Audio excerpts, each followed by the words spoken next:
m'appelle Vincent Giard. Je suis éditeur chez La Mauvaise Tête, Colosse. Je m'appelle Sylviane Ménard, alias Viviane. Je m'appelle Jimmy Beaulieu et je fais de la bande dessinée. Il y a peut-être 5 ans, je me faisais dire par des dirigeants de bibliothèques, moi, quelqu'un qui a 30 ans et qui s'intéresse à la bande dessinée, je trouve qu'il y a un problème. Là. Puis, il y avait vraiment une hostilité face à la bande dessinée. On voit de moins en moins ça, pas parce que les gens ont compris, mais parce que les gens qui pensent ça prennent leur retraite. Il y a des relents un peu de ça. Si on va voir des journalistes, par contre, on se fait tout le temps parler de Tintin puis d'Astérix. La bande dessinée, c'est plus Tintin, c'est plus Astérix. Puis quand on est dans des reportages, souvent, comme je suis en ce moment, on nous fout la tête dans des cases avec des bulles, puis on met la musique d'Astérix quand on parle sérieusement d'un médium vivant. C'est vraiment désespérant que ça existe encore, ça. Il n'y a pas d'outils critiques de bande dessinée. Si on dit...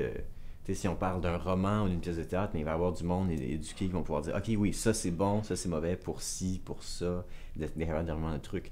Si une bande dessinée sort ici, tout ce qu'on est capable de dire, c'est « Oh, c'est fait par un petit gars de chez nous. Super! Un excellent cadeau de Noël pour les amateurs du genre. » Juste le fait que Michel Rabagliati ait gagné un prix en France, je pense que là, tout d'un coup...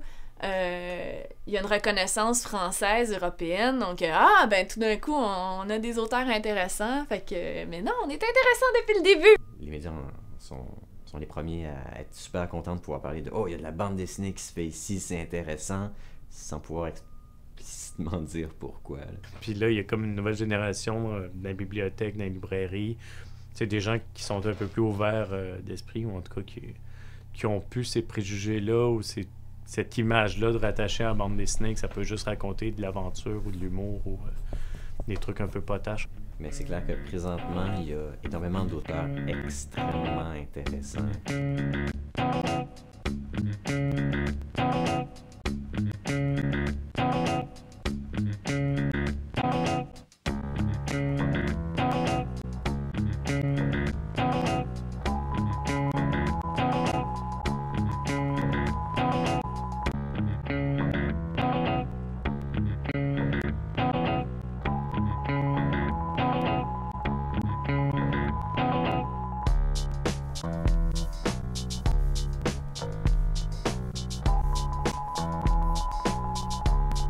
C'est super stimulant de voir que tout le monde se rejoint un peu dans la petite création artisanale.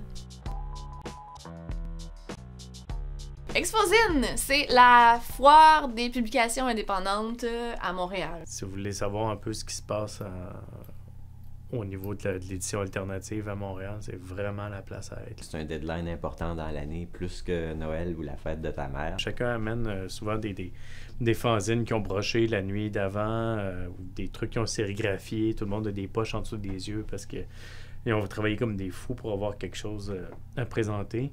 Puis, ce qui est intéressant, c'est que c'est éphémère. Tout ce qu'on va voir là, pas tout, mais une bonne partie de ce qu'on va voir là n'existera plus dans 2 jours. T'sais, quand je sors du Salon du Livre, moi, j'ai vraiment l'impression d'avoir 123 ans, mais quand je sors d'Exposine, j'ai l'impression d'avoir 14 ans. Exposine, c'est tellement hot!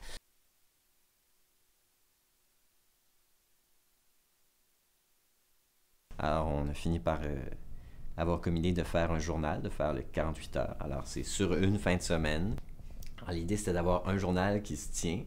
Dans le fond, tu as ton livre, tu as ton journal, où est-ce que tu peux lire toutes les histoires qui se répondent l'une l'autre, puis tu vois que les auteurs ont vu le reste, puis ont travaillé ensemble, fait tous ensemble un travail d'équipe pour créer un collectif.